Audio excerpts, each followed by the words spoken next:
This video is intended to help drivers achieve the best possible fuel economy when operating a propane autogas school bus. Fuel consumption is affected by terrain, climate, and the design, age, and tune of the engine. Drivers don't control these factors. Drivers do control the way they manage their vehicle's throttle, accessories, and idling time. Skillful management in these areas will improve fuel economy under any driving conditions. An important feature of a propane autogas bus is the absence of turbo lag.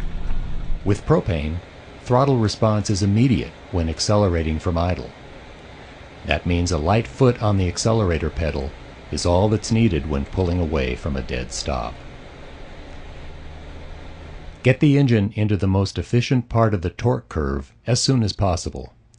For a propane bus, the most efficient operating range is between 1600 and 3400 RPM.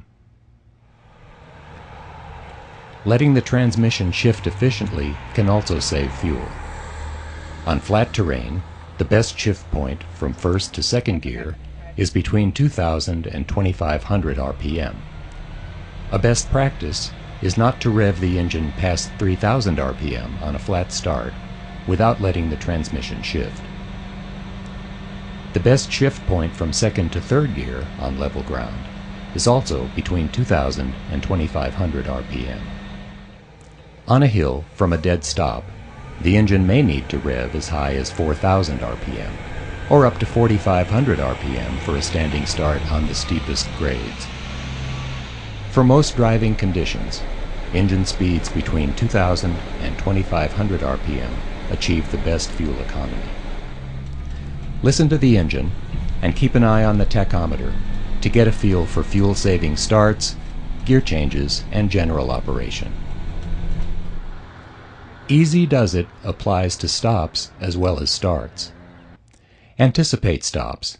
Back off on the accelerator at least 200 feet from an upcoming stop. At the end of each trip, turn off the air conditioner and accessories before turning off the engine. That way, the next time the engine starts, it won't use extra fuel to start up the air conditioner compressor or put an extra load on the starter. An air conditioner lowers fuel economy by about 3/4 of a mile to 1 full mile per gallon, about the same loss of mileage as running a hilly route compared to a flat route. At the start of each trip, ask yourself, do we need AC at this time? Run one AC unit or both units only when you decide air conditioning is really needed. When the bus is stopped with the air conditioner running, it should idle at about 2000 to 2100 RPM to keep the compressor working.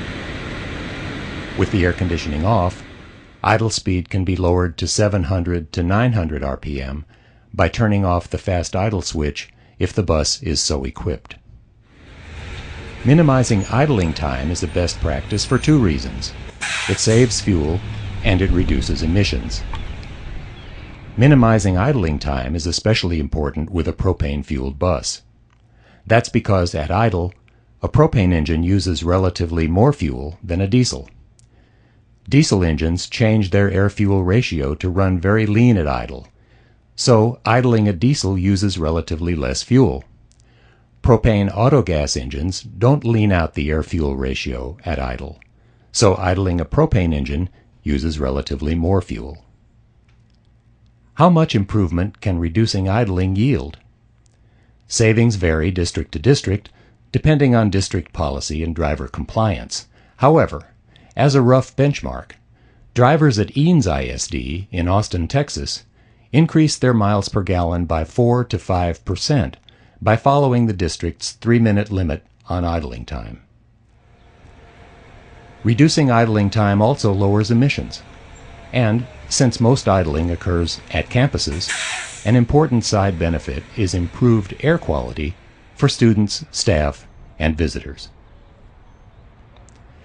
To summarize, use the least amount of throttle needed to achieve satisfactory performance. Use a light foot when pulling away from a dead stop. Keep the engine in the most efficient part of the torque curve between about 1600 and 3400 RPM. Let the transmission shift at the most fuel-efficient RPM. Ease off of the accelerator early when approaching a stop, and turn off the air conditioner before powering down. Follow your district's policies on air conditioner use and idling time.